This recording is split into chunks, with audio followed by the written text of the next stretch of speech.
दशरथ संयम के प्रतीक हैं और दशमुख असंयम का प्रतीक है। आप कहोगे कि संयम वाले ने तो 3 विवाह किए, ये तो तुम्हारा दृष्टिकोण है, 3 विवाह किए। आपको मालूम होना चाहिए ये 3 महारानियां क्या है, ये सामान्य नहीं है। ये संसारी लोगों से महाराज दशरथ की तुलना मत किया करो। और जो लोग दशरथ जी के बारे में तमाम प्रकार की भ्रांतियों को पैदा करते रहते हैं, टिप्पणियां करते हैं, वो नासमझ लोग हैं। बंदो अवध भुआल सत्य प्रेम नहीं राम जी पद। बोलो महाराज, चक्रवर्ती सम्राट के समान कौन भाग्यवान होगा, महाराज दशरथ के समान कौन भाग्यवान होगा। बंदो अवध भुआल सत्य प्रेम जय राम जी पद। भगवान के चरणार बिंदों में उनकी सच्ची प्रीति है, हृदय से प्रीति है। भगवान से प्रीति रखने वाला, भगवान से प्रेम करने वाला व्यक्ति असंयमी हो सकता है क्या? वेदो दशरथो नृपा, वेदों ने संयम को जन्म दिया है। आज हम महात्मा लोग जो संयम लेते हैं, शास्त्र वेद की शरण में जाके ही तो लेते हैं। संयम की शिक्षा हमें शास्त्र से ही मिलती है। सावधान, गुरुवाणी ये शास्त्र की वाणी है। गुरुवाणी किसकी वाणी है? मनुष्य की वाणी नहीं है। गुरुवाणी शास्त्र की वाणी है। दशरथ जी महाराज अपना संपूर्ण समर्पण गुरुदेव के चरणों में करते हैं। ऐसा गुरु मिला है कि महाराज इक्ष्वाकु से लेकर के अभी तक एक ही गुरु, श्री वशिष्ठ जी महाराज।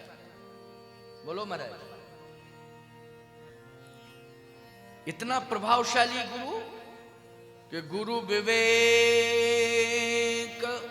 सागर, विवेक के समुद्र हैं। सागर जग जान जिन्हीं विश्व कर बदर समान, जिन्हें विश्व कर बदर समान। गुरु विवेक सागर जग जाना, ऐसे गुरुदेव। और वशिष्ठ जी महाराज गंभीर बहुत हैं। 100 पुत्र भस्म किए विश्वामित्र जी महाराज ने, कथा प्रचलित है। श्री वशिष्ठ जी महाराज के 100 पुत्रों को भस्म किया क्रोधाग्नि में। मैं कहता हूं तपस्या इस तरह नहीं गमानी चाहिए। महापुरुष है विश्वामित्र जी, मैं प्रणाम करता हूं, ऐसा कुछ मेरा भाव नहीं है। लेकिन सत्य तो यह है कि तप को सुरक्षित रखने की कोशिश करो और तप का सदुपयोग हो। गौ माता को प्राप्त करना था, नंदनी को प्राप्त करना था, तो नंदनी कृपा करती तो स्वयं प्राप्त हो जाती। क्यों भाई?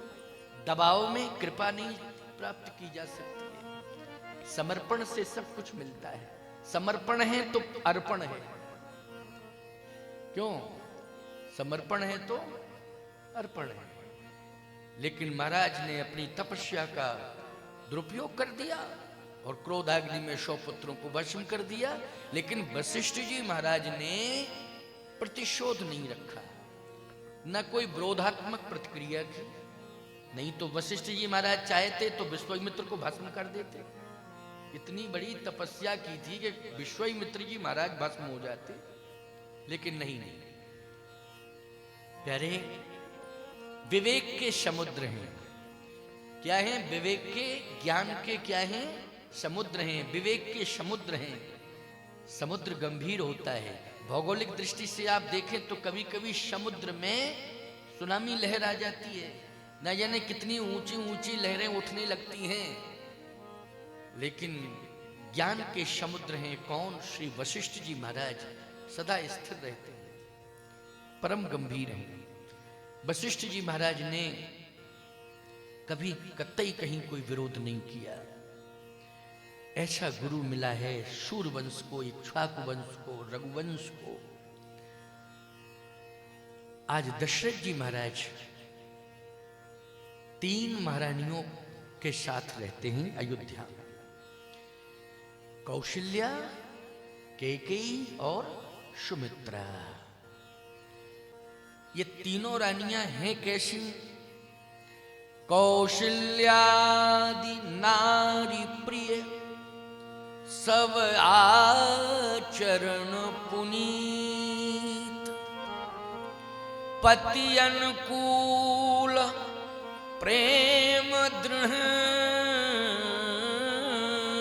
हरिपद कमल विनीत। अब बोलो भाई, संयम की पराकाष्ठा है कि नहीं? संयम की पराकाष्ठा है। तीनों महारानियां हरिपद कमल विनीत, पति अनुकूल, पति की अनुकूलता, भगवान के चरणों में प्रेम। आप कहोगे महाराज वो सब ठीक है, लेकिन तीन विवाह का अर्थ क्या होता है? तीन विवाह का अर्थ असंयम नहीं होता है। एक सामान्य सा उदाहरण दे रहा हूं, फिर बाद में और विस्तार करूंगा, थोड़ा सा आध्यात्म में भी ले जाऊंगा। एक सामान्य सा उदाहरण सुन लो। वंश चलाने के लिए संतान की जरूरत है, संतान की जरूरत है। अच्छा, एक विवाह आपने किया, यदि संतान नहीं हुई तो फिर दूसरे विवाह पर विचार करने लगते हो। अच्छा, दूसरे विवाह में भी संतान नहीं होती तो तीसरे विवाह पर विचार करने लगते हो। हाँ। अच्छा, तीसरे में भी अगर संतान ना हो तो फिर चौथे पे, फिर पांचवें पे, फिर छठवें पे। लेकिन महाराज ने तीन ही पर विचार क्यों किया? चौथे, पांचवें, छठवें, सातवें, आठवें, तीन पर ही विचार क्यों किया? कारण है, वेद के तीन मार्ग हैं, ज्ञान, कर्म और उपासना। क्यों महाराज? तीन ही मार्ग है ना वेद, ज्ञान, कर्म और उपासना। क्रिया शक्तिश्च कैकेयी और सुमित्रो उपासनात्मिका, और ज्ञान शक्तिश्च कौशल्या। वेदो दशरथो नृपा, अर्थात यूं पढ़ लो सीधे क्रम में, ज्ञान शक्तिश्च कौशल्या, सुमित्रोपासनात्मिका, क्रिया शक्तिश्च कैकेयी, वेदो दशरथो नृपा।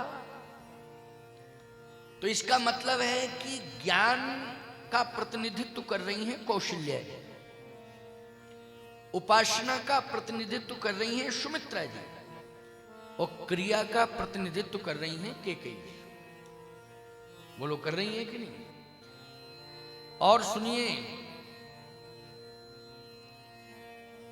क्रिया, ज्ञान, उपासना, ये तीनों मार्ग आज अयोध्या में बन के तैयार हो गए। तीनों मार्गों का स्वरूप, तीन मार्ग प्रत्यक्ष रूप से प्रकट हो चुके हैं, क्योंकि परमात्मा को बुलाने के लिए हमें रास्ता बनाना पड़ेगा कि नहीं?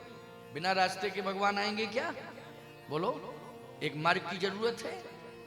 तो मार्ग बने, अयोध्या ने मार्ग बना करके दिए। एक विश्व की धरती पर विलक्षण धाम अयोध्या है कि जिस अयोध्या ने तीन मार्गों का निर्माण किया है। बोलो महाराज, किया कि नहीं? तीन मार्गों का निर्माण। ये तीन मार्ग हैं। क्या है? तीन मार्ग हैं। तीन मार्ग जब बन के तैयार हो गए तो परमात्मा को आना ही पड़ेगा। लेकिन 60,000 वर्ष की आयु हो गई महाराज दशरथ की, अभी तक तो कुछ अता पता ही नहीं है। अच्छा, इसके पहले महाराज ने क्यों नहीं सोचा? जवानी जब थी तो क्यों नहीं सोचा संतान के बारे में? वाल्मीकि रामायण का एक प्रमाण है कि अंग देश के राजा रोमपाद जी महाराज चक्रवर्ती सम्राट महाराज दशरथ के सखा हैं, मित्र हैं। तो महाराज श्री दशरथ ने अंग देश के राजा रोमपाद जी महाराज की बेटी शांता को गोद ले लिया। शांता भगवान राम की बड़ी बहन का क्या नाम है? शांता। शांता जी कौशल्या जी से थोड़ी जन्म लिए, न कैकेयी जी से, न सुमित्रा जी थे, तो रोमपाद जी की बेटी है। आप लोगों ने कभी विचार किया कि बेटी की कितनी बड़ी महिमा है? अगर तुम्हारे घर में बेटी नहीं है तो दूसरे की बेटी को गोद ले लो और कन्यादान करो। बड़ी महिमा है बेटी की।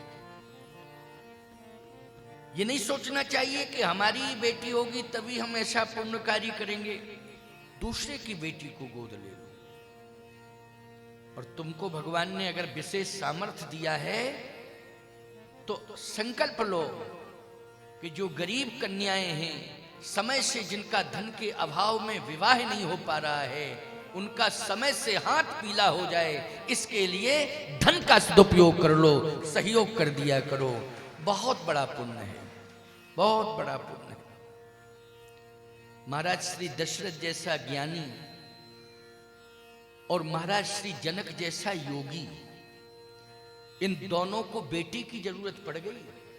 दशरथ जी के बेटी नहीं थी तो शांता जी को गोद ले लिया, और जनक जी महाराज के बेटी नहीं हुई तो महाराज श्री जनक रोने लगे, अकाल पड़ गया, प्रजा दुखी हो गई। बोलो भाई, बेटे तो थे लेकिन बेटों ने समस्या का समाधान नहीं कर पाया। यज्ञ होते थे, जप होते थे, तप होते थे, सब सत्कर्म होते थे, लेकिन आज जनकपुर की समस्या का समाधान नहीं हुआ, अकाल पड़ने लगा। अच्छा बोलो, समाधान कब हुआ? संकट से मुक्ति कब मिली? जब जनक जी महाराज के घर में बेटी आई। बहुत साफ बोल रहा हूं, बेटी आई तो समाधान मिल गया। और बेटी जानते हो कैसी बेटी? साधारण नहीं, उद्भव स्थिति संहार कारणीम क्लेशारणीम सर्वश्रेयस करीम सीताम नतोहम राम वल्लभाम। सामर्थ्यवान बेटी, स्वयं जगत जननी, जगतोद्धारिणी, मोक्षदायिनी, भुवनेश्वरी, आदि शक्ति, पराम्बा, ये आई।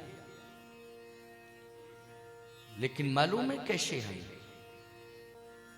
जनक जी के यहां बेटी श्रम से मिली, श्रम यज्ञ, और दशरथ जी को बेटा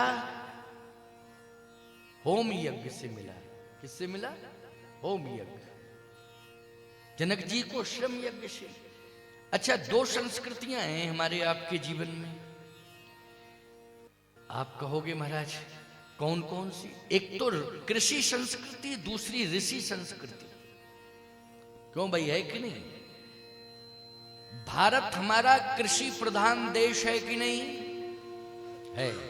लेकिन भारत केवल कृषि प्रधान देश ही नहीं है, भारत हमारा ऋषि प्रधान देश भी है। कृषि और ऋषि, ये दोनों संस्कृतियों का समन्वय है, भारत की विशेषता है। अन्य देशों में कृषि तो मिलेगी लेकिन ऋषि नहीं मिलेंगे। कृषि तो अमेरिका में भी होती है। क्यों महाराज? लंदन, इंग्लैंड, जावा, फ्रांस, जर्मन, इटली, पाकिस्तान, सब में कृषि होती है, लेकिन ऋषि नहीं मिलेंगे। अच्छा, मिलेंगे भी अन्य देशों में ऋषि तो भारत से ही गए हो। क्यों गए महाराज? की दिन कहां से गए? भारत से ही गए। वहां नहीं पाए जाते हैं ऋषि, ऋषि संस्कृति ही नहीं है। लेकिन भारत ऋषि संस्कृति और कृषि संस्कृति। कृषि संस्कृति की प्रतीकमान मूर्ति भगवती सीता है और ऋषि संस्कृति के प्रतीकमान मूर्ति भगवान राम है। इसलिए सीता राम, सीता राम, सीता राम, ऋषि संस्कृति। सीता जी किससे प्रकट हुई हैं? भूमि से प्रकट हुई हैं। भगवान राम किससे प्रकट हुए हैं? यज्ञ से प्रकट हुए हैं। यज्ञ का संबंध ऋषि संस्कृति से है और भूमि का संबंध कृषि संस्कृति से है। श्रम, इसका मतलब क्या है? शिक्षा और श्रम। देख लो, शिक्षा और श्रम। हमारे यहां आज शिक्षा की क्रांति चल रही है, लेकिन श्रम का अभाव हो गया। एक समय था कि श्रम का प्रभाव दिखाई देता था, लेकिन शिक्षा का अभाव दिखाई देता था। और आज शिक्षा का प्रभाव दिखाई दे रहा है, लेकिन श्रम का अभाव दिखाई दे रहा है। बोलो संतुलन दोनों तरफ से बिगड़ा कि नहीं बिगड़ा? संतुलन दोनों तरफ से बिगड़ा है। जब श्रम का प्रभाव था, शिक्षा का अभाव था, तब भी संतुलन बिगड़ा था, और आज शिक्षा का प्रभाव है, श्रम का अभाव है, संतुलन बिगड़ा है। श्रम और शिक्षा दोनों का समन्वय होना चाहिए। राम कथा का मंच आपको प्रेरणा दे रहा है। शिक्षा और श्रम दोनों का प्रभाव होना चाहिए, दोनों का समन्वय होना चाहिए। जब एक साथ शिक्षा और श्रम दोनों जुड़ गए तो याद रखना, इस धरा पर सीताराम प्रकट हो गए। यह है शिक्षा और श्रम का प्रभाव। जब दोनों एक साथ आए तो सीताराम प्रकट हो गए। शिक्षा और श्रम, ऋषि संस्कृति और कृषि संस्कृति। महाराज दशरथ दुखी है, जनक जी भी दुखी है। दशरथ जी क्यों दुखी हैं? इसलिए कि मेरे बेटा नहीं है। और जनक जी क्यों दुखी हैं? बेटी नहीं है। एक बेटी से दुखी, एक बेटा नहीं है, बेटी नहीं है। दशरथ जी को बेटी तो मिल गई, शांता, कोई भेद नहीं माना उन्होंने कि मित्र की है बेटी कि मेरी है, बेटी मानी बेटी, लेकिन बेटा नहीं है।